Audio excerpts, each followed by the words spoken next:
Good morning. It's good to see everyone out this morning with us. I appreciate your attendance. It's a beautiful day and appreciate the opportunity to speak to you once again.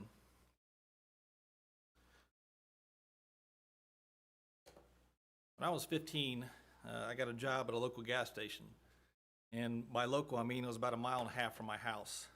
So since I didn't have my license at that point in time, I would ride my sister's 10-speed bike up there to work. And it was a small town, old school, family-run business kind of thing. So this was the kind of place where most of the customers there knew the owner, and they, lived within a few miles of the gas station themselves. So I would work there, a few nights a week and on Saturdays. And when I worked, you were the only one in the whole place. So to give you kind of an idea of what kind of setup it was, when someone said they wanted to put gas on a charge, I didn't run a machine, I didn't go in and get something like that. I simply pulled out a tablet and wrote their name on a piece of paper. And that was kind of how, kind of how things went there. But perhaps my most vivid memory from working there is the feel of the change in my pocket. And I know that sounds kind of odd, but you see there was no cash register. So because there was no cash register, I basically carried around all the money in my pockets. So I would literally carry around large rolls of bills in my left pocket and enough change in my right pocket to fill a piggy bank. So I distinctly remember the feeling of being weighed down with all that change, and bill by bill, coin by coin, the weight would increase over the course of the night. So at this point, you might be thinking, okay, where are we headed here? What's this have to do with the lesson? But I'm going to ask you to table that in your mind for a little bit as we consider our thoughts this morning. Turn, if you will, to Matthew chapter 25 and the parable of the talents. And I know we actually studied that in class this morning, so I guess the timing is either good or bad, depending on your viewpoint. But by the time I had figured out that they would overlap, I was far enough in the lesson that I thought, I'm committed at this point, I'm going to do it anyways. So I had to run with it. So in chapter 25, in verse 14, it reads, "For the kingdom of heaven is like a man traveling to a far country, who called his own servants and delivered his goods to them.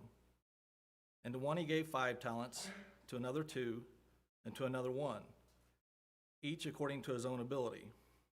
And immediately he went on a journey. Then he who had received the 5 talents went and traded with them and made another 5 talents. And likewise, he who had received 2 gained 2 more also. But he who had received 1 went and dug in the ground and hid his Lord's money." When we read this parable, there are a few obvious applications that we usually pull out of these passages, and rightfully so. So we usually talk about using our literal talents wisely. We may even talk about using our time or financial resources wisely.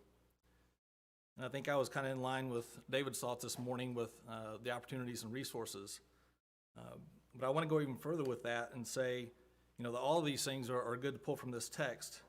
But this morning I would like to look at one application that we may not always consider. And that is using our experiences wisely. I want you to imagine for a moment that each one of you has a pocket full of coins. And I want you to imagine that each one of those coins represents a choice you've made or an experience that you've had in your life. Every day through the course of our lives, we all have different experiences, different situations, different things that happen to us. And some of these are the result of our own choices. Some may be the result of chance, or maybe some are the result of other people's choices. And sometimes these experiences can be relatively small and may not seem like they matter much in the grand scheme of things. Little daily occurrences here and there that may not seem like much, but when added together, they may turn out to be something of value. In terms of money, we might even compare these times to a penny.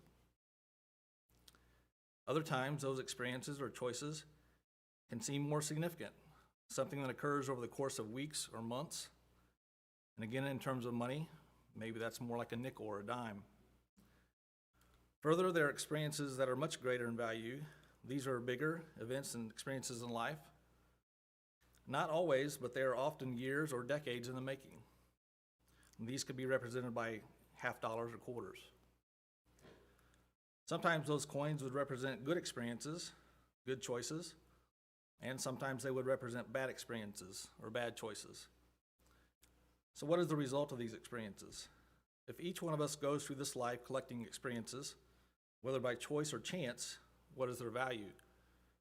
Are they worth anything to us, or just like the stuff of life that happens to us along the way? So this morning I would like to consider with you 3 possible outcomes for the experiences that we have in this life. The first outcome of our choices or experiences we can think of as simply vain. Sometimes in life, good things happen to us. Things go our way. The sun seems to shine and all is well. In terms of our little coin analogy, we might even call these times heads. But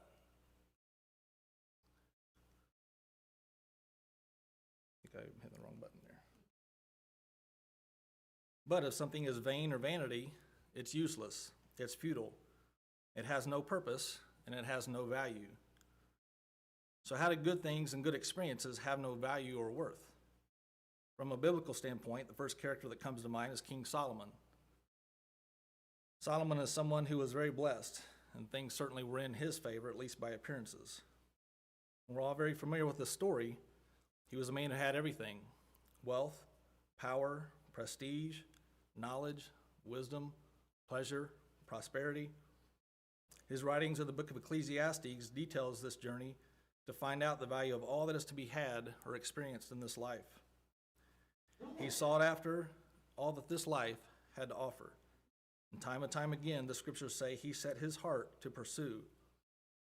But not only did he pursue it, he obtained it. Nothing was held back from him. He took the road of wisdom as far as it could go. He took the road of riches as far as it would go. He took the road of pleasure as far as it would go. The first chapter or 2 of Ecclesiastes gives us a good summary of this. Chapter 1 and verse 12 says, I, the preacher, was king over Israel in Jerusalem, and I set my heart to seek and search out by wisdom concerning all that is done under heaven. And then on down to verse 16, he says, I commune with my heart, saying, look, I have attained greatness, and have gained more wisdom than all who were before me in Jerusalem. My heart has understood great wisdom and knowledge. Then beginning in chapter 2, he says, I said in my heart, come now, I will test you with mirth. Therefore enjoy pleasure. And skipping down to verse 4, he says, I made my works great. I built myself houses and planted myself vineyards. I made myself gardens and orchards, and I planted all kinds of fruit trees in them. I made myself water pools from which to water the growing trees of the grove. I acquired male and female servants, and had servants born in my house. Yes, I had greater possessions of herds and flocks than all who were in Jerusalem before me. I gathered for myself silver and gold, and the special treasures of kings and of the provinces. I acquired male and female singers, the delights in the sons of men, and musical instruments of all kinds. So I became great and excelled more than all who were before me in Jerusalem. Also, my wisdom remained with me. Whatever my eyes desired, I did not keep from them. I did not withhold my heart from any pleasure, for my heart rejoiced in all labor, and this was my reward for my labor. He pursued these roads until he reached the end of them. And one by one, we see what he finds at the end of those roads. So what was the result of this? What was the outcome of all his experiences? What was he gained or having achieved all of this? He illustrates the uselessness of these efforts in his writings with phrases like grasping for the wind, or there was no profit in them, and even asking the question, what does that accomplish?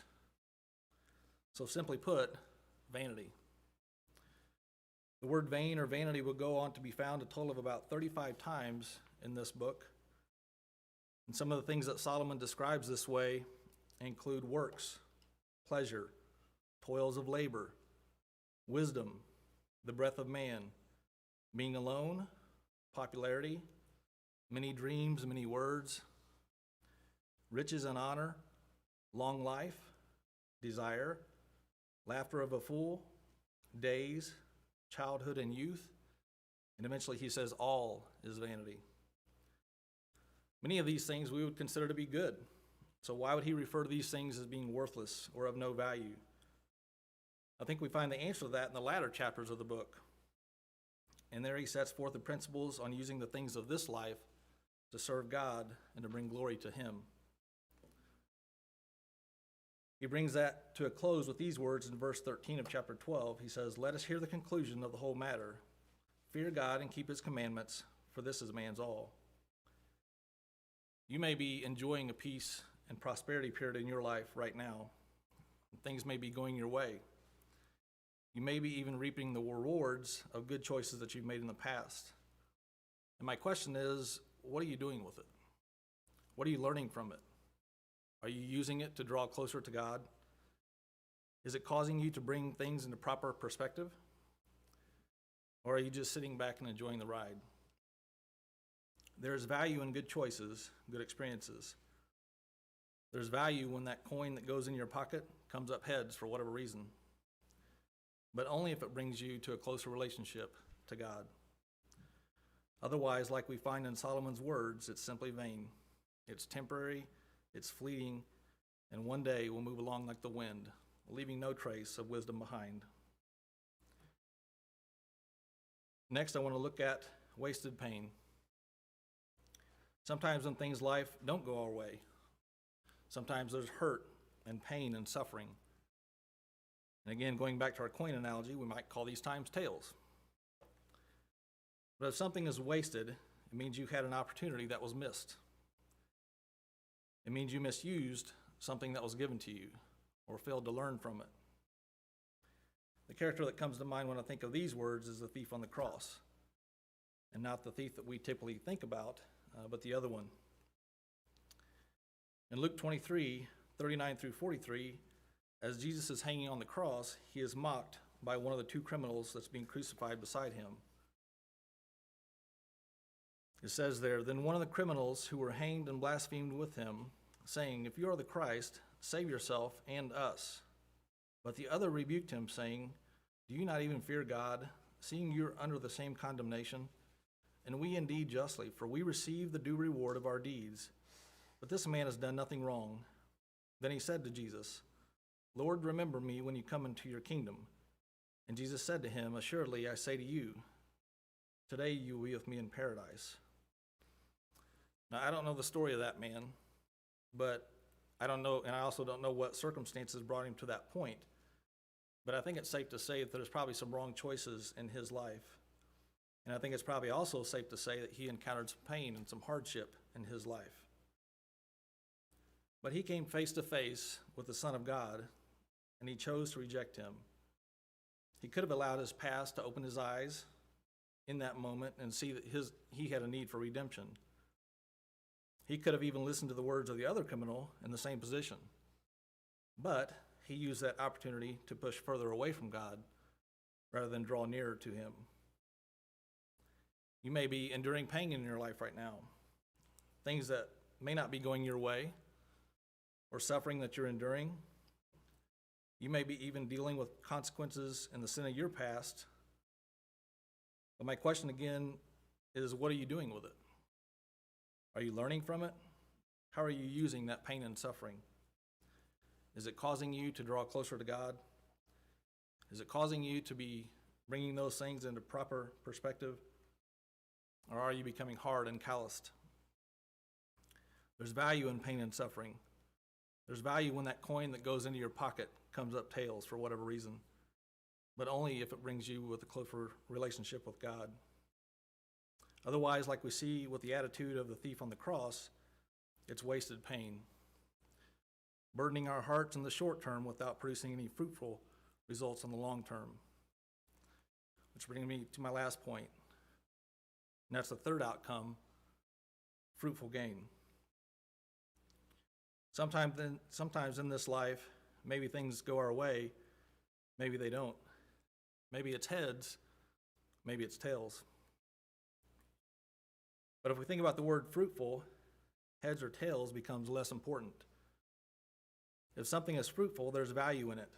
It's taking something and making it greater or making it more than it originally was. Perhaps no other character exemplifies the concept of fruitful gain to me than Joseph. And I know I talked about Joseph in my last sermon, so I won't go too far into this. But we see in Genesis 37 that Joseph was hated, rejected, and plotted against by his brothers, to the point of wanting to take his life, telling lies about his death, and selling him into slavery, where he would ultimately have more lies told about him and end up being in prison. But that's not the end of Joseph's story. In fact, it's not even what defines the story of Joseph. In my mind, the phrase that defines Joseph's story is found in Genesis chapter 50 and verse 20. He says there to his brothers, "But as for you, you meant evil against me, but God meant it for good." Joseph enjoyed great blessings in his life. He also endured great hardship. But what seems apparent to me is that he approached both of those times with the same heart. At each turn, he looked for God, he pursued God, and obeyed him. And as a result, he continually used the things in this life, both good and bad, to draw closer to him. Romans chapter 8, verse 28, it says, "All things work together for good to those who love God, to those who are called according to his purpose." There's value in the experiences of this life, where that coin goes in our pocket, comes up heads or tails. But only if it brings us into a closer relationship with God. Otherwise, it's just simply vain, or wasted pain. The question is not whether or not we will go through good times and bad times in our lives. The question is not whether or not we will make good choices and bad choices in our lives. Well, that's not to dismiss sin or excuse it at all. It's simply a recognition that our story is no different than all of mankind for all ages. However, every word we say, every choice we make, every experience we have can count for something. Every coin that goes in our pocket can mean something. By using them to learn and grow, we can turn our pocket full of coins into a pocket full of change. We can use them to bring glory to God, joy and peace to those around us, and to bring us into a closer relationship with him. And as you sit there this morning, your story is still being written. Don't let it be one of a life spent in vain, a life spent in pain for nothing. Make it mean that you've seen that a road without Christ leads nowhere. Make it mean that you've decided to pursue God and his will. Thinking back to that gas station that I worked at in high school, over the course of the day, as more and more sales were made, the weight and the value of those bills in my pocket would increase. And at the end of the day, I would go inside and close everything down. And there was a large oak desk that looked like something out of the 1930s in there. And down on the floor to the right of the chair was a hole in the ground. And that hole in the ground had been cut out of concrete. And attached to the top of that hole was a lid for a safe. And so I would take everything that I had in my pockets and put that in the safe.